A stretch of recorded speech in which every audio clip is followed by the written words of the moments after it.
Bismillah. ومن سيئات أعمالنا من يهد الله فلا مضل له ومن يضلله فلا هادي له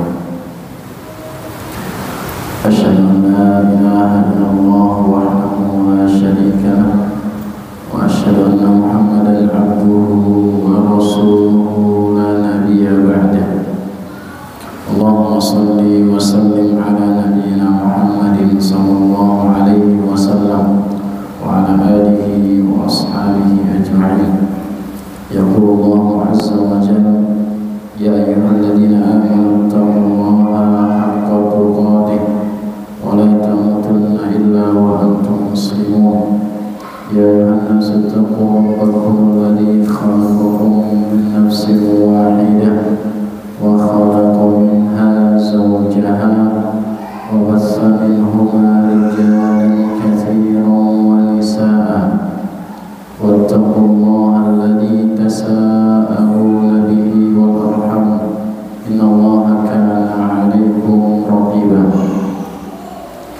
يا أيها الذين آمنوا اتقوا الله وقولوا قولا سديدا يصلح لكم أعمالكم ويغفر لكم ذنوبكم ومن يطع الله ورسوله فقد فاز فوزا عظيما. أما بعد فإن أصدق الحديث كتاب الله وخير الهدي هدي محمد صلى الله عليه وسلم وشر الأمور محدثاتها فإن كل محدثة بدعة وكل بدعة ضلالة وكل ضلالة في النار.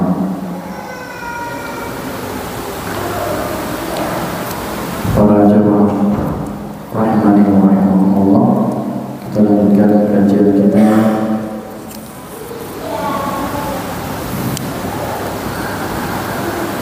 yaitu syarah kitab tauhid yang ditulis oleh Imam Muhammad bin Abdul Wahhab rahimahullah taala, dan kita sekarang masih pada bab yang ke-9 yaitu bab man tawarraka bi syajaratin aw hajarin wa nahwihima,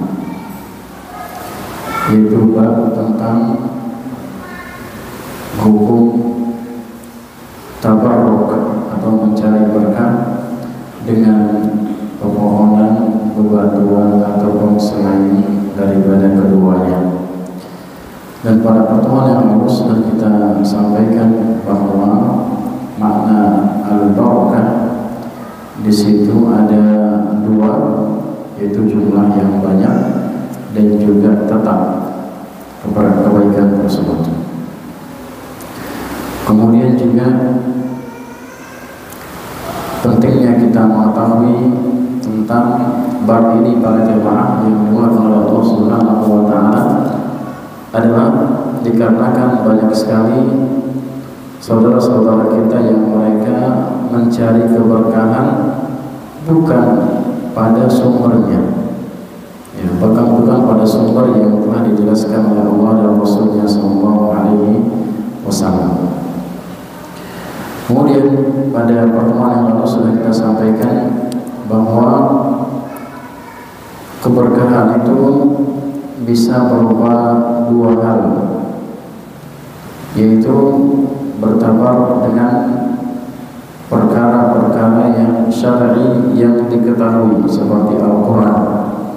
Ya, Al-Quran itu adalah suatu keberkahan baik dengan membacanya ataupun dengan mengamalkan isinya.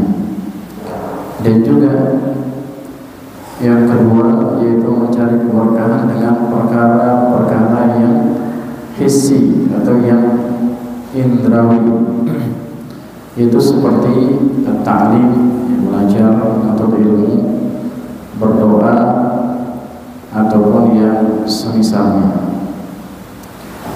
Kemudian Syekh Shalih Al-Utsaimin rahimahullah taala menjelaskan bahwa wa hunaka barakatun mawhumatun batinah, dan selain daripada kedua hal tersebut yang disebutkan tadi, di sana ada keberkahan yang hanya hayalan saja.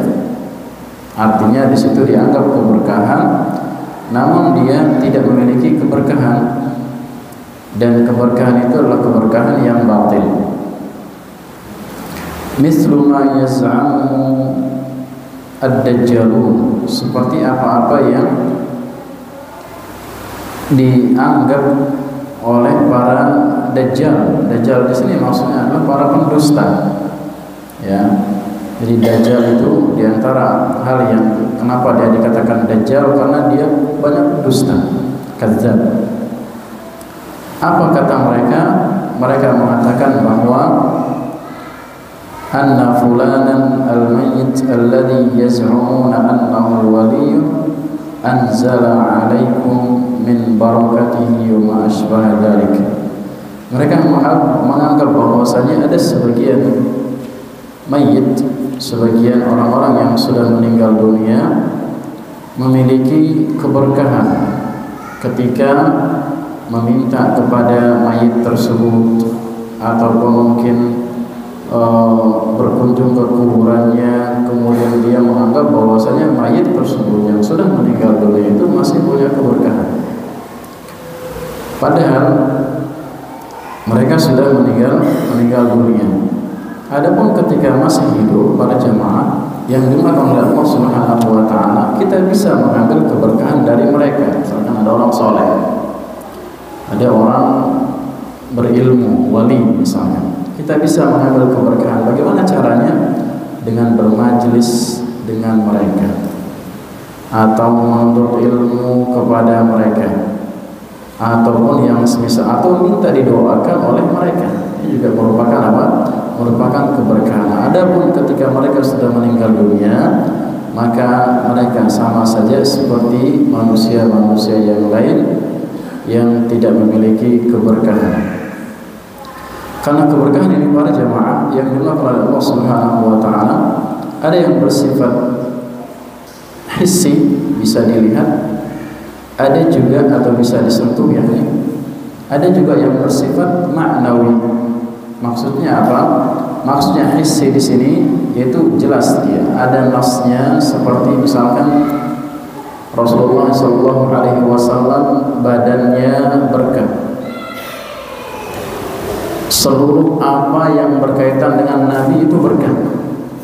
Ya, rambutnya berkah, kemudian tongkatnya berkah, kemudian apanya lagi, mimbarnya berkah. Bahkan keringatnya itu berkah.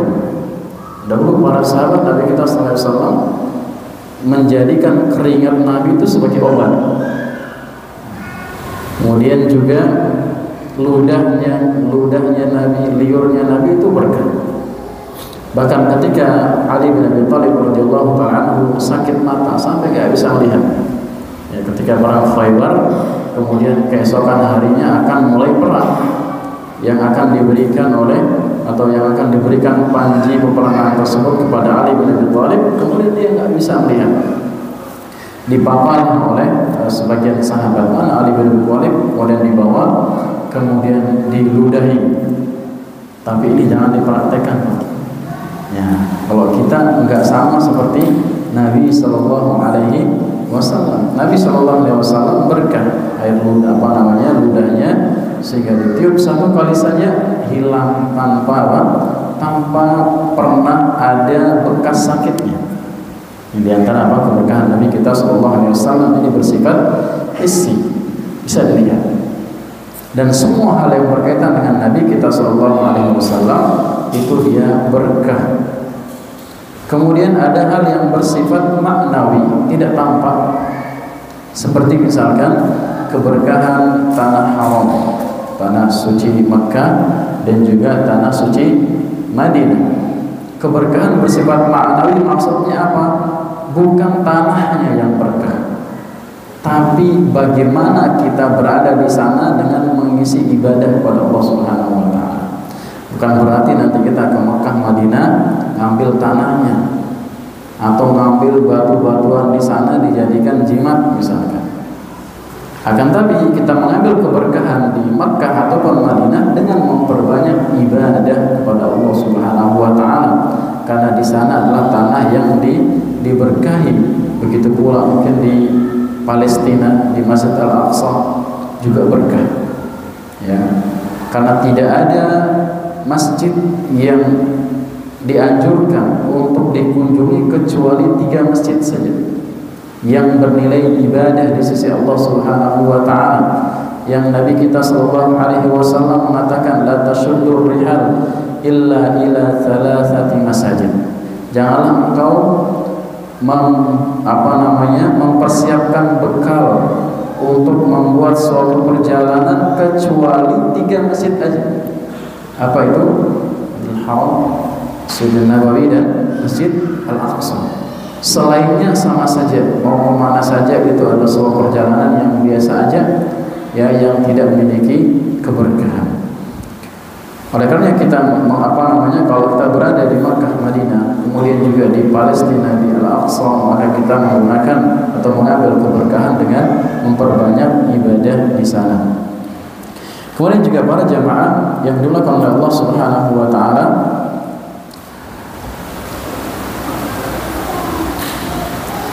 kemudian kata Syekh Shalih Al-Utsaimin rahimahullah taala, amma kaifiyatu ma'rifati hal hadhihi min al-barakatil batinah aw sahihah. Adapun bagaimana cara kita mengetahui apakah keberkahan itu adalah keberkahan yang sahih atau keberkahan yang batil. Karena bisa jadi dalam kehidupan kita melihat sebagian orang bisa melakukan hal-hal yang luar biasa. Bisa dia melakukan hal-hal yang tidak masuk akal misalkan, atau hal-hal yang di luar kebiasaan manusia.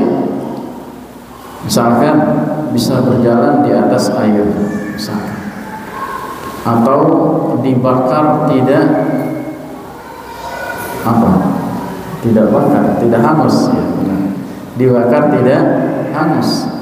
Sebagaimana kita lihat di TV-TV misalkan megang api, ya, nggak hangus, jalan di kaca, ya kan, kaca pecah. Apakah ini merupakan keberkahan atau tidak? Maka bagaimana cara kita melihatnya? Apakah dia berkah ataukah tidak? Orang tersebut orang yang berkah yang benar atau tidak benar? Maka kata Syekh, wa ya'rifu dzalika bihalis syakhs, bisa dilihat dengan kondisi orang tersebut. Apabila orang tersebut adalah orang-orang yang al-muttaqin, al-muttabi'in lis-sunnah, al-mubta'idin 'anil bid'ah.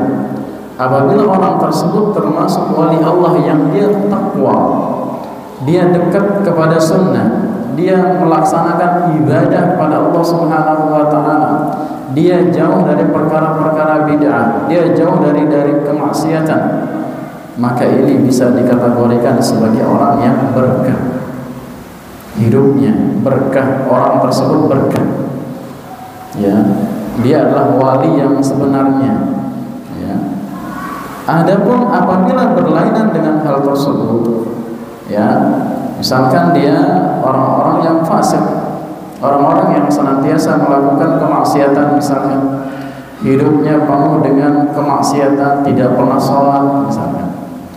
Ketika orang puasa dia tidak puasa, ya, dia senantiasa menyembelih kepada selain Allah Subhanahu wa taala misalkan, maka meskipun dia bisa melakukan banyak hal yang tidak biasa dilakukan, punya kekuatan dia, maka ini bukan keberkahan yang sebenarnya. Ini adalah tipu muslihat dari syaitan. Ya, syaitan bisa menghiasi segala sesuatu yang kelihatannya buruk bisa menjadi apa? Bisa menjadi baik. Hal ini adalah sebagaimana pernah terjadi, dikisahkan oleh Syekh rahimahullah taala. Ada sebagian dahulu, ya, ada seorang yang sedang wukuf di Arafah.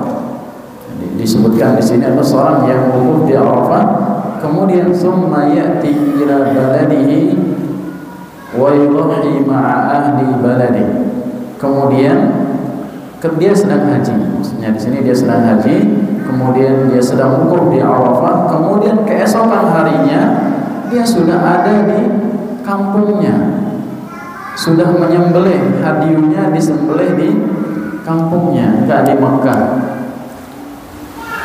Ini kan luar biasa ya, benar kan? Ini kan enggak banyak orang yang bisa melakukan demikian. Orang Arafah itu tanggal berapa, Pak?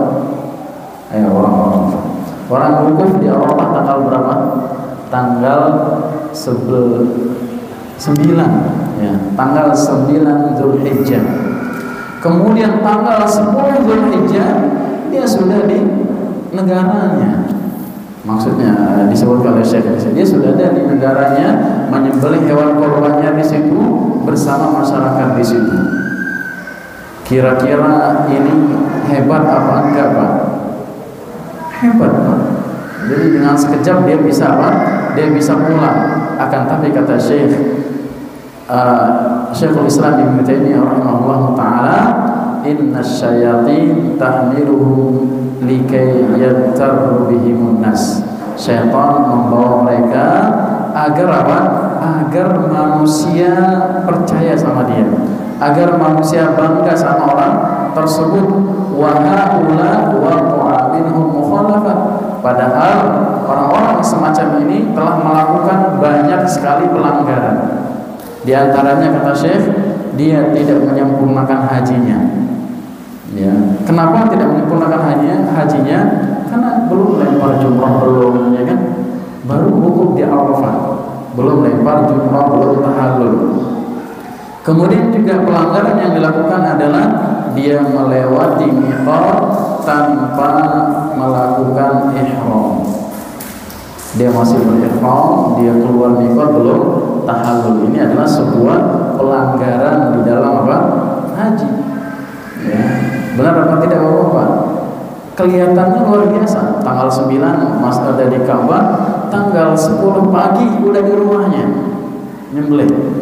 Ya, mungkin makan sate juga mungkin di sana di kampungnya kan, tapi itulah di antara khurafat-khurafat yang biasa diceritakan oleh sebagian orang. Kemudian kata Syekh rahimahullah taala, qawluhu syajar, karena di sini judulnya adalah siapa saja yang bertabarruk. Yang pertama bi syajar.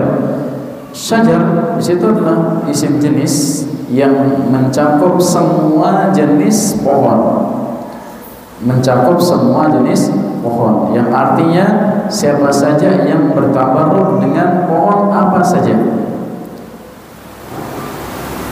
baik itu pohon yang ada di Makkah, Madinah, dan kemudian ada pohon apa di sana, Pak? Pohon apa di Makkah, Madinah, Pak? Ada yang sudah pergi haji, Pak? Belum? Mudah-mudahan tahun ini pergi haji, Pak, kita ya, Pak ya.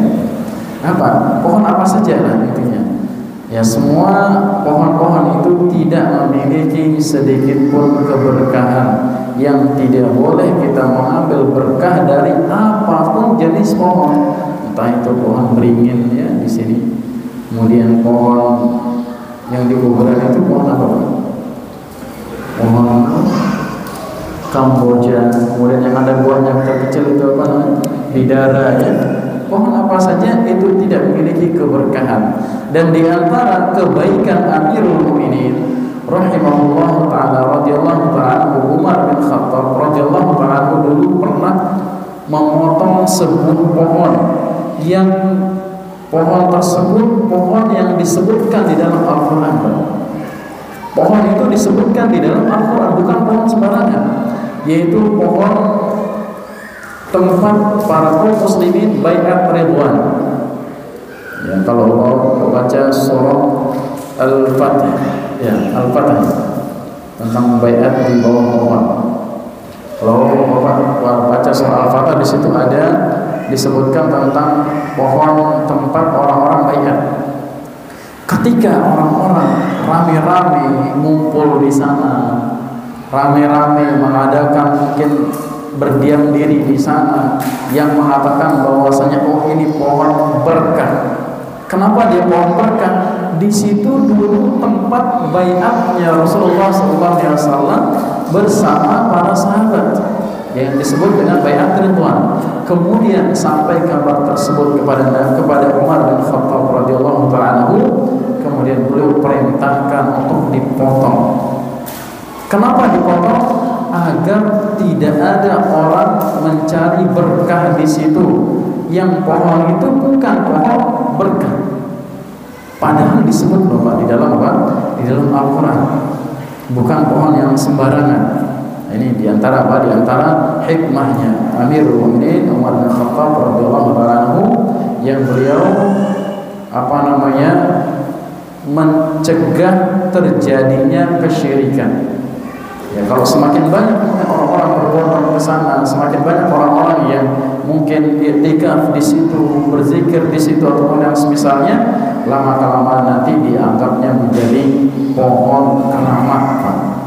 Zaman sekarang kita kan mudah sekali mengkeramatkan sesuatu. Dikit-dikit apa? Pohon keramat. Coba kita bayangkan kalau seandainya pohon itu ada di Indonesia, Pak. Betapa banyak pundi-pundi di situ, Pak. Ya, nggak akan dipotong. Dapat parkirannya nanti berapa, ya kan? Masuk nanti karcisnya berapa, dan seterusnya, sehingga dijadikan menjadi objek wisata religi oleh sebagian orang. Yang Umar bin Khattab memotong pohon tersebut. Kemudian kata Syekh, waqaluhu wa hajar. Begitu pula tentang orang-orang yang bertabarruk dengan bebatuan. Dan batu di sini kata Syekh rahimahullahu taala mencakup semua jenis batu, hatta sakhratul lati fi Baitul Maqdis, sampai termasuk juga bebatuan kerikil-kerikil yang ada di Baitul Maqdis, yaitu di mana? Di Palestina. Fala yutabarrak biha, tidak boleh mengambil berkah dengan bebatuan tersebut. Sebagaimana tadi kita sampaikan, kalau kita mencari berkah di Makkah ataupun Madinah, bukan dengan mengambil batunya, bukan dengan mengambil tanahnya ataupun yang semisalnya, akan tapi kita beribadah di sana. Wa kana al-hajar al-aswad la yutabarraku bihi. Begitu pula kata Syekh termasuk hajar aswad. Hajar aswad ini para jamaah yang dimakan oleh Allah Subhanahu wa taala, batu yang sangat spesial, yang konon katanya bersumber dari batu surga. Ya, namun kendati demikian tidak bisa dijadikan alat untuk keberkahan dengan zat batu tersebut maksudnya. Wa innama yata'abbadu lillahi bimashihi wa taqbilihi. Akan tetapi batu tersebut bisa bernilai berkah bila dijadikan sarana ibadah dengan mengusapnya atau menciumnya. Mengusapnya itu adalah sebuah keberkahan. Kenapa dia berkah? Karena ittiba'an lirrasul sallallahu alaihi wasallam. Karena kita mengikuti Rasulullah sallallahu alaihi wasallam. Begitu pula kalau kita menciumnya, maka itu juga apa? Berkah. Berkah karena menciumnya. Karena kita mengikuti Rasulullah sallallahu alaihi wasallam. Kalau kita mengusapnya atau kita menciumnya, maka kita mendapatkan pahala di situ karena mengikuti Rasulullah sallallahu alaihi wasallam. Adapun batunya sendiri sama seperti batu-batu yang lain. Ya, bahkan dahulu Bapak, kalau kita baca sejarah itu pernah hajar aswad itu gak ada di di Ka'bah itu selama kurang lebih 10 tahun dicuri. Ya. Akan tapi umroh tetap jalan, haji tetap jalan. Orang bisa melakukan ibadah di sana. Karena memang dia adalah bukan termasuk rukun rukun haji ataupun rukun umroh. Apalagi di zaman sekarang kalau kita melihat bagaimana seremnya orang-orang yang pengen nyium hajar aswad itu luar biasa. Mungkin kita bisa lihat di YouTube mungkin ataupun di sarana yang lain ataupun yang langsung melihat langsung luar biasa. Orang saling sikut, orang saling injak, orang saling segala macam demi apa? Demi nyium batu Hajar Aswad. Yang padahal itu apa? Itu bukan termasuk rukun umroh ataupun rukun haji.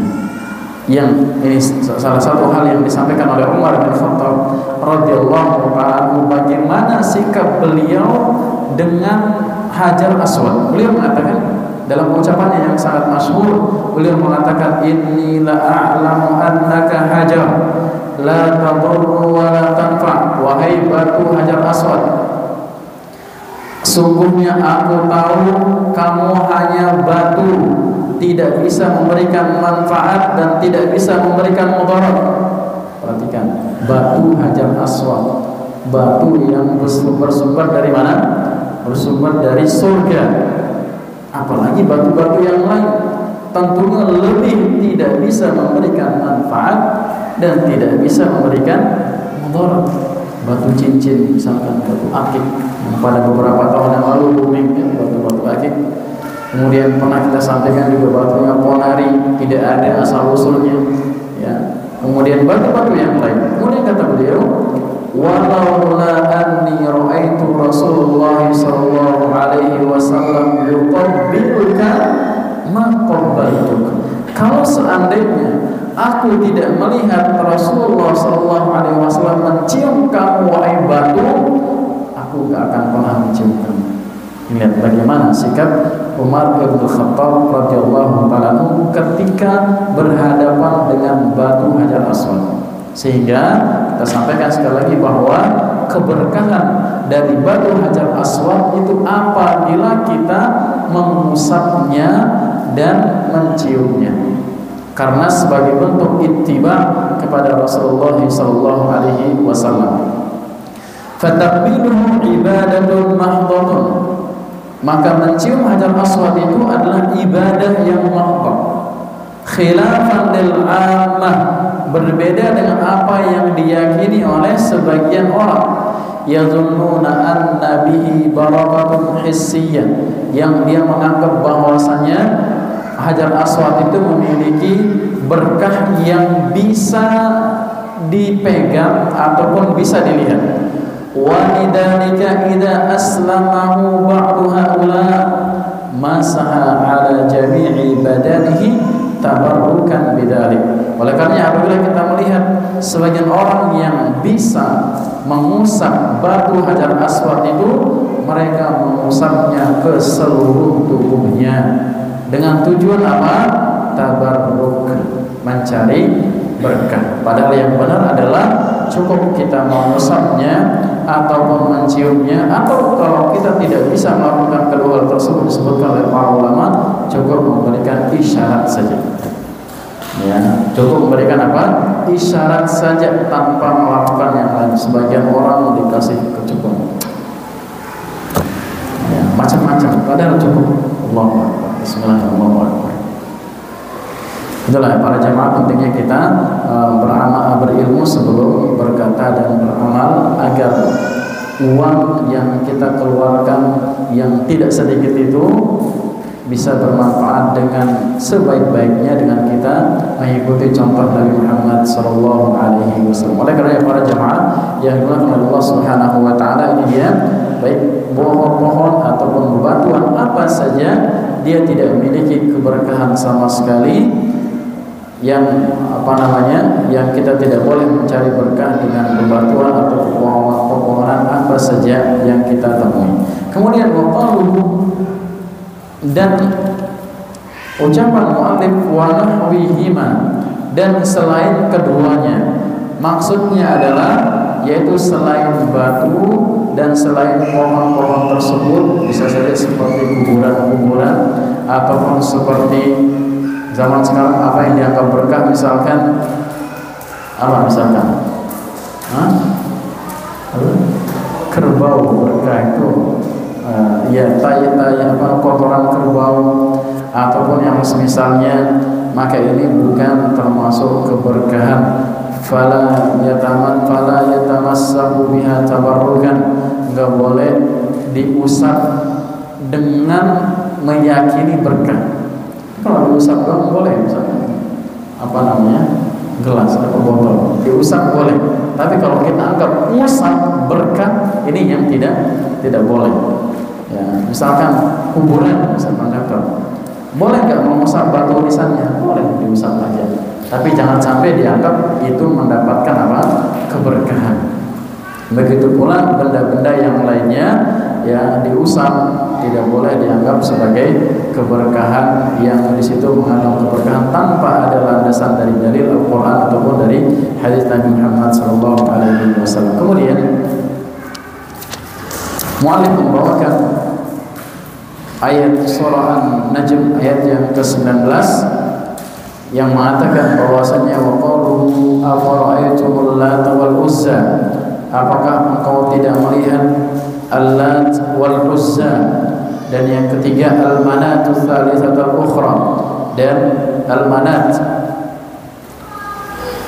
Ayat yang mulia ini para jemaah yang dilakukan oleh Allah Subhanahu wa taala, yaitu Allah Subhanahu wa taala sebutkan setelah menampakkan tanda-tanda kebesaran Allah Subhanahu wa taala bagi Nabi kita sallallahu alaihi wasallam ketika Mi'raj, yaitu firman Allah Subhanahu wa taala, "Wan najmi idza hawa ma dhalla sahibukum wa huwa laqad ra'a min ayati rabbihil kubra."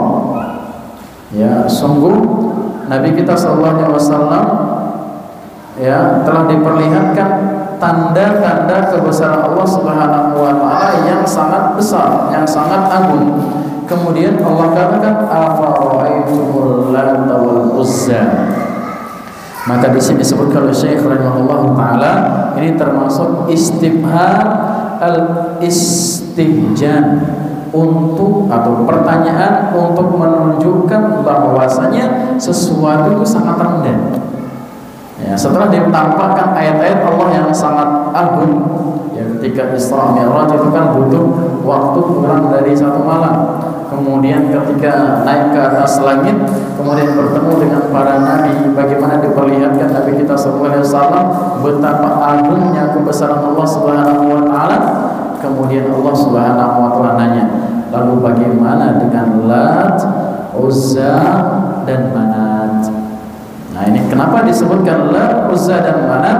Karena ini adalah apa namanya, patung yang paling populer di masa tersebut. Ya, yang ketiga nama ini Lat, Uzza, Manat di sini adalah apa namanya, yang sangat diagungkan oleh orang-orang kafir Quraisy. Maka disebutkan oleh Nabi kita sallallahu alaihi wasallam setelah melihat perkara yang lebih agung daripada Lat, Uzza dan Manat, ditanya dengan pertanyaan yang menunjukkan betapa rendahnya patung-patung tersebut dibandingkan dengan ayat-ayat Allah yang sangat besar tersebut. Maka ini para jamaah yang dimuliakan oleh Allah Subhanahu wa taala, dan juga ada yang mengatakan Lat, Uzza wa Manat di sini adalah jenis muannatsnya dari nama-nama Allah Subhanahu wa taala. Ya, misalkan seperti Al-Lat di situ dari kata sini disebutkan oleh Allah Subhanahu wa taala Al-Lat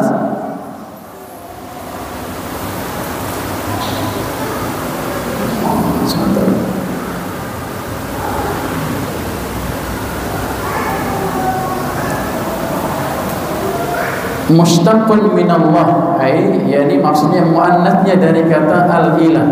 Al-Lat kan itu ada tak marbutohnya ya. Kemudian mudzakarnya adalah al-ilah, yaitu Allah Subhanahu wa taala. Kan tapi orang-orang kafir Quraisy mereka menjadikan nama muannats bagi Tuhan mereka. Begitu pula al-Uzza. Al-Uzza itu adalah isim muannats dari kata al-yani kita kasih al-Aziz. Al-Uzza di situ adalah isim muannatsnya dari Al-Aziz. Begitu pula Al-Manat isim muannats dari kata Al-Manan.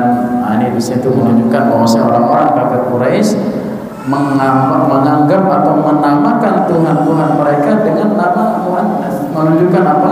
Kerendahan sebetulnya. Ya, menunjukkan apa?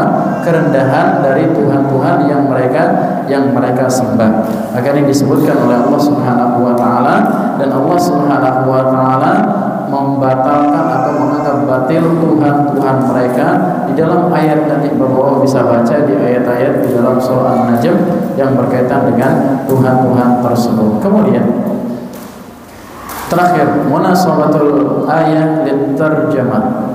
Adapun kesesuaian ayat surah An-Najm ayat yang ke-19 dengan judul bab, yaitu bab man tabarraka bisyajari wal hajar wa nahwihima annahum ya'taqiduna anna hadhil asnam tanfa'uhum wa tadurruhum. Bahwasanya mereka orang-orang kafir Quraisy menganggap bahwasanya patung-patung yang mereka sembah itu Al-Uzza wa Manat bisa memberikan manfaat kepada mereka dan juga bisa menolak mudarat atau memberikan mudarat kepada mereka. Walihada yatuna ilaiha yad'unaha wa yudabbihuna laha. Oleh karena mereka sering mengunjungi ketiga patung tersebut. Tujuannya apa?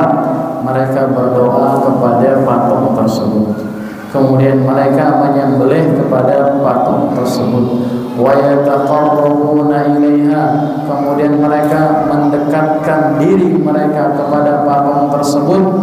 Wa qad yabtali Allahul mar'a fa yahsilu lahu ma yurid min difa'i dhar aw jalbi naf'in bihadha syirk. Terkadang Allah Subhanahu wa taala menguji seorang hamba, ya, ketika melakukan kesyirikan, ketika melakukan perkara-perkara yang tidak pernah diajarkan oleh Nabi kita SAW, terkadang bisa mendatangkan manfaat dan bisa menolak apa? Mudarat.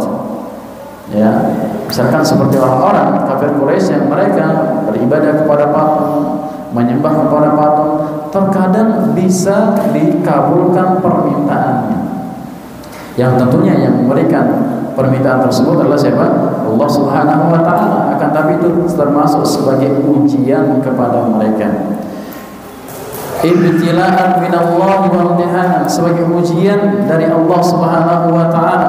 Wa hadza qad taqaddama lana lahu nadha'ir anna Allah yabtalul al-mar'u bi taysiri asbabil ma'siyati lahu.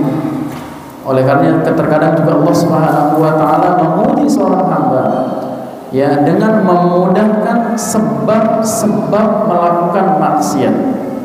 Ya. Jadi jangan dianggap ketika seorang dimudahkan melakukan maksiat kemudian Allah Subhanahu wa taala ridha, misalnya. Tidak. Misalkan ada sebagian orang menenggak minuman-minuman keras misalnya, mudah dia dapatkan. Kemudian uangnya banyak, kemudian dia minum nggak apa-apa. Jadi jangan dianggap itu sebagai apa? Sebagai hal yang diridhoi oleh Allah Subhanahu wa taala. Hatta ya'lama Subhanahu wa taala man yakhafuhu bil ghaib, agar Allah Subhanahu wa taala mengetahui siapa di antara kita semuanya yang takut kepada Allah Subhanahu wa taala ketika tidak melihat Allah Subhanahu wa taala dalam perkara apa? Dalam perkara gaib. Ketika sendirian, ya, melakukan kemaksiatan, dimudahkan, misalkan lagi sendirian kemudian sedang menikmati kemaksiatan, enggak ada yang ganggu, jangan dianggap itu adalah sakinah. Ya, bisa jadi Allah Subhanahu wa taala sedang menguji sejauh mana dia nanti akan takut kepada Allah Subhanahu wa taala. Yang semua itu pasti akan ditanyakan oleh Allah Subhanahu wa taala.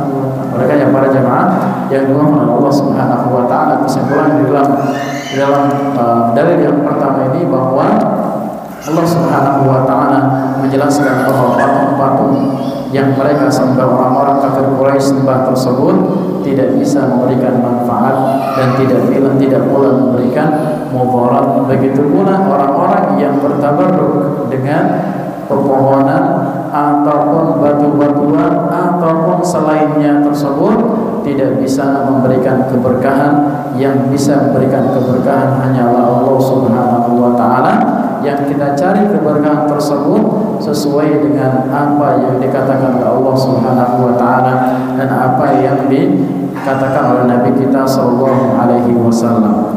Sekali lagi kita tegaskan bahwasanya Nabi kita sallallahu alaihi wasallam adalah orang yang berkah.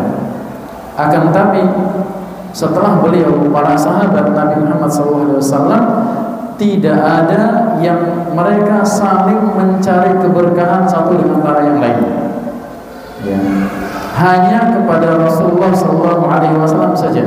Kita tahu bagaimana Abu Bakar Siddiq radhiyallahu anhu adalah orang yang mulia. Umar bin Khattab adalah orang yang mulia, yang bahkan karamahnya Umar bin Khattab, kata Nabi kita sallallahu alaihi wasallam, kalau ada setan, ini adalah perkataan yang masyhur, ada setan lewat, kemudian Umar lewat di situ, setannya cari apa? Jalan lain. Ini bagaimana karamahnya kan? Umar bin Khattab, tapi nggak ada sahabat yang ambil berkah dari Umar. Oh ini nggak ditakutin sama setan, misalnya nggak ada. Bahkan ketika perang di sebuah tempat yang sangat jauh, kemudian Umar bin Khattab berada di Madinah, seolah Umar itu mengetahui kondisi tempat tersebut sehingga beliau mengatakan, ya Sariyatal Jabal, wahai Sariyah, wahai pimpinan perang, naik ke gunung. Kemudian didengar ucapan tersebut oleh apa? Oleh orang yang berada di luar sana, dan dahulu belum ada HP, belum ada internet. Akan tapi itu diantara apa? Karamahnya Umar bin Khattab radhiyallahu anhu. Namun kendati demikian, tidak ada para sahabat yang mengambil berkah dari sisa-sisa pakaian mereka ataupun dari air liurnya para sahabat, para khulafaur rasyidin, dari keringatnya khulafaur rasyidin, ataupun dari bekas peninggalan mereka. Yang berkah hanyalah Rasulullah SAW, baik itu badannya, pakaiannya, ataupun yang berkaitan dengan Rasulullah SAW. Pada saat ini kita bisa mencari berkah dengan Nabi kita SAW dan mengikuti sunnah Nabi Muhammad SAW dengan memperbanyak salawat kepada Rasulullah SAW. Allah Ta'ala ini dapat kita sampaikan kepada jemaah. Semoga yang sedikit ini bermanfaat untuk anak pribadi dan kepada para jemaah sekalian. Apabila ada yang benar maka itu dari Allah Subhanahu wa taala. Apabila ada yang salah maka itu murni dari kesalahan dan kekurangan ilmu anak pribadi. Allah Subhanahu wa taala terhapuskan dari segala macam bentuk kekurangan. Subhanallahumma wa bihamdika asyhadu an la ilaha illa anta astaghfiruka wa atubu ilaik. Assalamualaikum warahmatullahi wabarakatuh.